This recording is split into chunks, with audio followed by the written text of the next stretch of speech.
performance of their quarterback, Kyler Murray. Murray, whose play has embodied the Cardinals' up-and-down start to the 2024 season, was extremely accurate and dynamic with his legs as Arizona comfortably beat the New York Jets 31-6 at home. It marked the team's fourth straight victory to remain top of the NFC West Division, but perhaps more impressive was Murray's overall display. He completed 22 out of 24 of his passing attempts, throwing for 1 touchdown and running for 2 more scores. The 27-year-old ended the game completing 17 consecutive passes, breaking the Cardinals' record of 16 straight completions set by Carson Palmer over 2 games in 2017. Murray also became the first player in NFL history to complete 85% of his passes with 250 passing yards and 2 rushing touchdowns. He convincingly outplayed 4-time NFL MVP Aaron Rodgers on the opposing sideline, and Arizona head coach Jonathan Gannon was quick to praise his quarterback after the victory. "I think the quarterback was the best player on the planet today," Gannon said. "And so, kudos to him."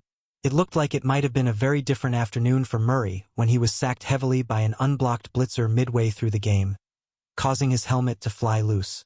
However, Murray popped right back up and was even seen sharing a joke with his opponents shortly afterwards. "I told you this is the best I felt," Murray told reporters afterwards. "Obviously, the game being taken away from you and being in a system like this, the attention to detail, I say it all the time with offensive coordinator Drew Petzing. The way he communicates it, there's no gray area. We're on the same page, and year 2 being in the system, I just feel good. The game slowed down. Obviously, it's my 6th year in the league, so I just try to take it one day at a time and continue to play well." Murray was helped by a defense which has been shining in recent weeks. They allowed just 2 field goals against the Jets, meaning they have allowed fewer than 10 points for the 2nd consecutive game and have not allowed a touchdown in 3 games at State Farm Stadium. To put that into perspective, the Cardinals had allowed double-digit points in 52 straight games before Week 9, while the last time the team had not allowed a home touchdown for 3 straight games came in 1926. All in all, it totaled an overwhelmingly positive afternoon for the Cardinals as they continued their excellent recent form. On the other hand, Rodgers called the 25-point defeat just disappointing, as the Jets slipped to 3-7 and their playoff aspirations look increasingly slim. Deebo Samuel pushes teammate as tempers flare. Although the San Francisco 49ers claimed a last-second victory on Sunday, it appears all is not well within the team. Sunday's 23-20 win over the Tampa Bay Buccaneers should have been cause for celebration.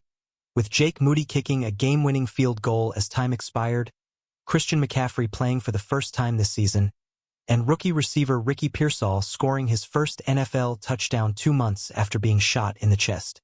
However, the game will be remembered for an incident between the team's star receiver Deebo Samuel, their long snapper Tabor Pepper, and Moody, who missed 3 field goal attempts at Raymond James Stadium.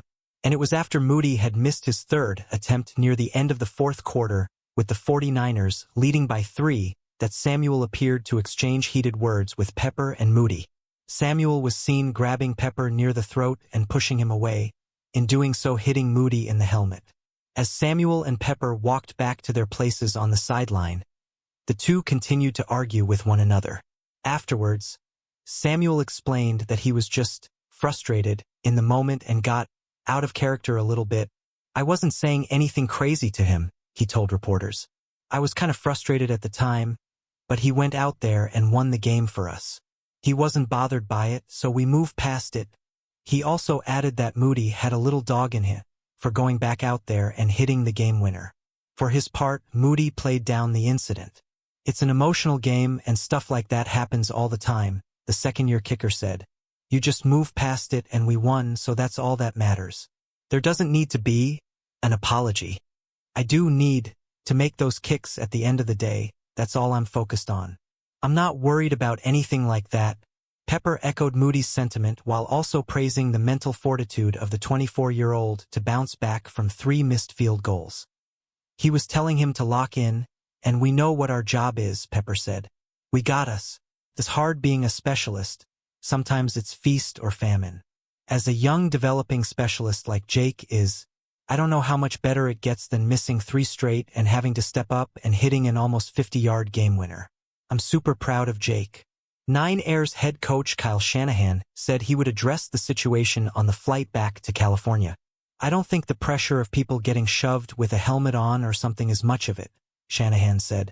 "You're only as good as your last kick, you're only as good as your last throw, you're only as good as your last game." It was great practice for Moody to put himself in a situation like that and to come through. I think that does add confidence to guys, so they've been there before. But I'm proud of how he made that at the end. The win was a momentous one for San Francisco, which moves to about .500 for the first time since Week 1. Saints end 7-game losing streak after firing head coach. It's been a tumultuous season for the New Orleans Saints through 10 weeks. And after firing their head coach Dennis Allen last week following a 7-game losing run, they are finally back in the winning column.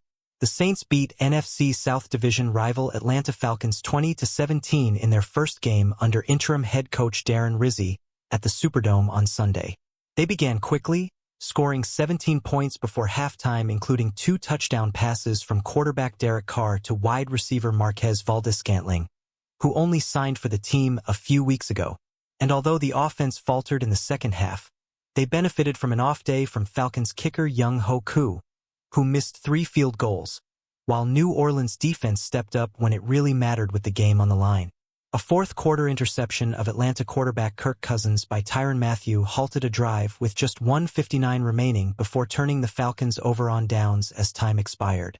"What an unbelievable week," Rizzi said post-game. "As I just said to the players, this doesn't happen, today doesn't happen, without a complete buy-in from the building. You guys have all reported about all the changes and that's all well and good, but the buy-in, the execution, and the preparation. I just told those guys, nothing substitutes good preparation, and we had such a good practice week.